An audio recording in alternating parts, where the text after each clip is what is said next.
Hey everyone, I know that we're some new faces that you might not be familiar with on this show. So this is Rylei and I'm Hello. Dr. Kara. We've both been around the Premier Life for several years Yeah. at this point. And we're here today to talk with Rylei about a super cool experience that I actually got to be a part of, which was her home birth. Yeah. And so we're just going to dive in today. I think a lot of people have questions. I think when you talk home birth, people are very hesitant towards that. And so we're just going to talk about some things that went down during that experience and hopefully shed some light on what a home birth looks like. Yeah. Cool. Awesome. Let's do it. All right. So we've got some questions lined out today. So when we look back, what was part of your home birth experience that stands out the most to you? It's a good question. There were a ton of moments, and I feel like every week post-birth, maybe my answer might have shifted a little bit, but Sure. something that I talk or tell people a lot is just how communal my birth was. And that might sound really weird to some people who are like, I don't want anybody in the room when I'm giving birth, and that is totally fair. But I had a lot of amazing women in the room with me and my husband that I had really intentionally picked, and in a lot of other cultures around the world, that's very normal. Like they'll have their kids in the room with them, or their mom or grandma, or just other women in their community come in to support them during labor. And I was really drawn to that. And so I chose that. I had my midwife, my birth assistant, my best friend Katie. You were there for a long time too, and then my doula and Micah. And so it was all women that had chose to do labor and delivery the same way that I hope to, in the room with me, which was, just really empowering for me. I love that. And I feel like if I could add just from my perspective of seeing that, it was great because the community was able to support you while they supported themselves too. Your labor was long. Yeah. We were at 50 hours or something like that? It was long, yeah. And so, Wednesday to Friday. Yes. Yeah. And so allowing, somebody to always be with you, but allowing them to go to the bathroom, to eat a nutritious meal. It was really cool to see them come together like that. Yep. Sweet. Totally agree. I love it. Okay. It got intense at times. I got to see some of that intensity. Yeah. What was going through your mind in those moments? Yeah. It got very intense. Well, something that you had mentioned was just how long my labor was. So just a little bit of context and backstory. I started labor at 10 p.m. on Wednesday, and I didn't have Zeke until 11 p.m. on Friday. Yes. My body and my mind were just so exhausted. Yeah. And so when it got to the time period in labor when my contractions were anywhere from 2 to 3 minutes apart, that was the most intense part for me. It wasn't even the pushing or any other parts. It was just when the contractions were so close together because I felt like I didn't have a break after not sleeping for 2 days. Yes. And so there were moments when, full transparency, I was saying in my mind and to my birth team, I can't do this. I can't do this. I can't do this. This is getting really hard and I'm really tired. Yep. And in those moments, they had to carry me because they were putting out my sticky notes of my birth affirmations in front of me on the bed or on my kitchen counter. They were putting my ultrasound of Zeke in front of me to keep the end goal in mind. And so it took my brain away from the intensity of the moment to, okay, what am I doing this for? Yeah, the goal. The goal. And so honestly, what was going through my mind at those moments was just, I was in survival mode of I don't know if I can do this, but my team truly carried me. So in those intense moments, I just relied on my birth team to be hey, you can do this. Every contraction is one contraction closer to meeting your baby. Yes. And so a lot of mindset shifts happened even during labor, but they were really led by a lot of my birth team, which was really helpful. So, I love that. Yeah. So cool. So cool. So this one kind of piggybacks off of that. So then did fear show up at all? And if it did, you might have already actually touched on this. What helped move you through it? Yeah. So during labor, there was not a moment that I can look back on that I was ever afraid. And Amazing. part of that was the prep work of working through the fears before labor and delivery. Sure. I spent a lot of time during pregnancy praying and talking to other people that had done it before. But during labor and delivery, I was never afraid. My midwives were checking Zeke's heart rate about every 10 to 20 minutes, and they were he's good. Your baby's good. So if he's good, you're good. We can keep doing this. And so that brought me a lot of peace. And I think I would have had fear if at any point I was nervous that my baby wasn't going to be okay, or if his heart rate wasn't going to be okay, but there were no signs of any like 911. The other thing is my birth team and my midwives talked a lot about, okay, if this happens, if something happens where we need to get you to a hospital, like what's the plan? And so it's all prepared in advance. So I felt like they had done a good job of prepping me that, okay, here's what to look for. Here's some things we might need to look for that could result in a transfer to a hospital. But because none of those signs were there, I felt in my mind and my heart, okay, there's nothing to be afraid of. It's just my body doing what it needs to do, even if it took forever. Yes. My body knows what to do. And so I felt full confidence that my birth team would lead, you know, in that way. And they did.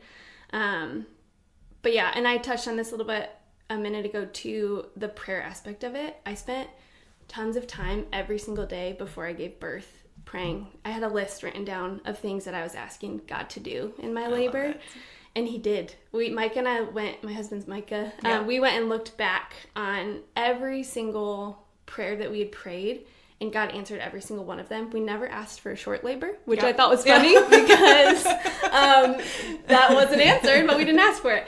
So yeah, the prayer work too beforehand, I think, helped to eliminate any fear that I had as well. I love it. And I can speak to that too, because I also had a prayer list with my second Titus, and I can say the same thing. Like when you're intentional about it and you go back and you look through that list, you're like, holy smokes, like, did God deliver? Yes. Yeah, that's incredible. I love that. Okay, everybody always wants to know, pain-wise, how was it? It's a good question. It hurts. Yes. It does. And I think that I had done myself maybe a disservice, maybe a service. I followed a lot of birth accounts on Instagram and listened to a lot of birth podcasts, which can be really helpful, but also some things aren't very helpful.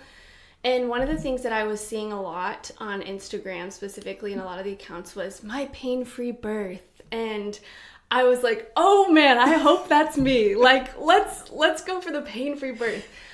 But the reality is that's not the case for, I would say, most women. Yes, agreed. Yes. And I know for you, it wasn't either. Not, no. Yeah.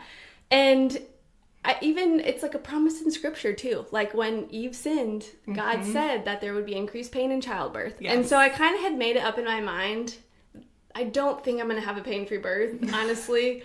And I think it's a scriptural thing that like we experience pain in this life. Yes. And so I had made it up in my mind that it was going to hurt. Yeah, there's things that like I can do on the front end before giving birth that would help, whether it's exercises or eating well, getting adjusted, taking care of my nervous system. I was getting adjusted like 2 or 3 times a week leading up to delivery. But I just knew that it would hurt, and it did. Like there's no lie about that. It hurt. But could I do it? Yes, 100%. Yes. And yeah, again, it just comes down to like my birth team, knowing that your body innately knows what to do and just trusting that. Yes. So I love it. So yes, definitely painful, but worth it. Worth it. Totally. Yes. Yeah. Yes. That's great. I love it. What surprised what surprised you most about your body during the process? Yeah, I think I touched on it a little bit in the last answer too, but my body just knew what to do. There wasn't ever any single moment where I was telling my body to contract or to rest or to make a certain like grumbling noise in my voice. Like my body did it.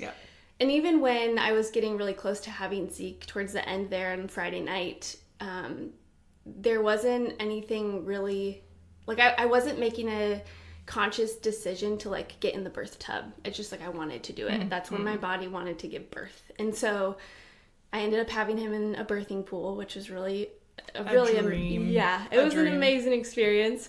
But I would say just back to that, like God has designed our bodies very intelligently and innately, and they know what to do. And so I think that surprised my body the most. Yeah, there were different like exercises or positions that my birth team could, put me in, or ways that they could support my body through labor.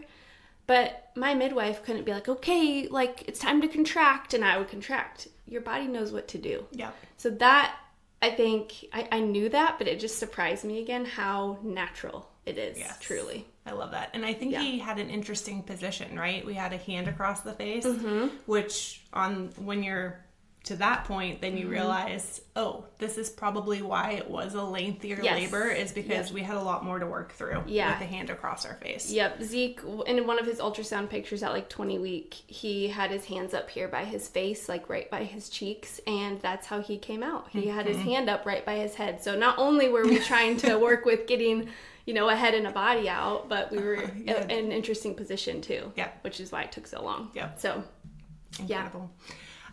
So when you have a home birth, you're not going anywhere. Your team is there. They're supporting you. They're cleaning things up. Yep. And it's just you and dad and baby chilling in your own bed. What was that like? What were those first hours like? Yeah, that was crazy. Time honestly stood still at that point. And I had had a very loose grip on time throughout the 2 days of labor. But when I had Zeke at 11:37 p.m. and I didn't notice, but I stayed in the tub for about 40 minutes just with him on my chest. Yep. We delayed cord clamp. So if you're not familiar with what that is, you wait to cut the cord so all the nutrients from your placenta can go into baby. I love it. And so we waited to do that. So I was just in the water with him on my chest for a while, and then we moved to the bed so repair could happen, and whatever else the midwives needed to do. They needed to weigh Zeke and do some things with him. And so they were there until about 4 a.m., which is about 5 hours after I had him. And I had no idea they were there for that long because I was just in this like emotional bubble. Yes. It was like heaven on earth. It's so special. You're just there. You're looking at this thing that's been growing inside your belly for so long, and you get to study their face and their little mannerisms. And Zeke had opened his eyes right away, and he was just looking at us. And so emotionally, it was just like a cloud 9 high experience.